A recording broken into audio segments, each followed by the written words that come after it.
தந்தையின் உடல்நிலையில் சற்று பின்னடைவு இருக்கக்கூடிய வாய்ப்புகள் நிச்சயமாக உண்டு. பேச்சில் ரொம்ப கவனமாக இருக்கிறது ரொம்பவுமே நல்லது. பணவரவிற்கு பஞ்சம் இருக்கக்கூடிய வாய்ப்புகள் இல்லை. சொந்த தொழில் பண்ணக்கூடியவர்களுக்கு அபரிமிதமான ராஜயோகத்தை கொடுக்கக்கூடிய காலகட்டமாக அமைப்போகிறது. அதோட பார்ட்னர்ஷிப் தொழிலெல்லாம் பெரிய மாறுதல்கள் வரக்கூடிய வாய்ப்புகள் இருக்கு. தீர்க்கமான சிந்தனையை உங்களுக்கு வரக்கூடிய வாய்ப்பு, அதன் மூலியமாக நல்ல ஒரு ஏற்றம் கிடைக்கக்கூடிய வாய்ப்பு. இந்த மாதம் இந்த ரியல் எஸ்டேட்டு, கான்கிரீட்டு, அந்த மாதிரியான விஷயங்கள், சட்டம் ஒழுங்கில் இருக்கிறவங்க அவங்களுக்கெல்லாம் பெரிய ஏற்றம் கிடைக்கக்கூடிய வாய்ப்புகள் இந்த மாதத்தில் அமையிறது.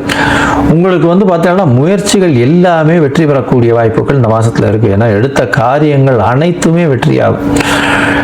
இருந்தாலும் சில நாட்கள் முயற்சிகள் தள்ளி போடுறது நல்லதுன்றோம். அந்த சில நாட்கள் அப்படின்னு சொல்லக்கூடியது சந்திராஷ்டம நாட்கள். இந்த சந்திராஷ்டம நாட்களில் சந்திரன் 8ஆம் இடத்துல மறைஞ்சி இருக்கக்கூடிய காலகட்டம். அந்த காலகட்டத்தில் புதிய முயற்சி வேண்டாம், வெளியூர் வெளிமாநில பிரயாணம் வேண்டாம்னு சொல்கிறோம். ஒருவேளை நீங்கள் பண்ண வேண்டி இருந்தது. ஆனால் சந்திரனுக்கு உண்டான எளிய பரிகாரம், அருகில் இருக்கக்கூடிய இந்த நரசிம்மர் கோவிலில் பானகம் பண்ணி கொடுத்துருவோம்.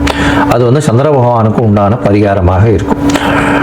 இதை தவிர பார்த்தீங்கன்னா இந்த மாதம் மகர ராசிக்காரர்கள் பிரத்யங்கரா தேவியை போய் வழிபடுவோம். பிரத்யங்கரா தேவியை போய் வழிபட்டு வர்றதன் மூலியமாக உங்களுக்கு பெரிய மாறுதல்கள் உங்கள் வாழ்வில் வரும். ஏன்னா எதிரிகள், அதை தவிர உங்கள் மேலே இந்த பில்லி, சூன்யம், ஏவல்னு சொல்லக்கூடிய திருஷ்டிகள் இதெல்லாம் இல்லாத அளவிற்கு பிரத்யங்கராவை போய் சேவிச்சுட்டு வாங்க.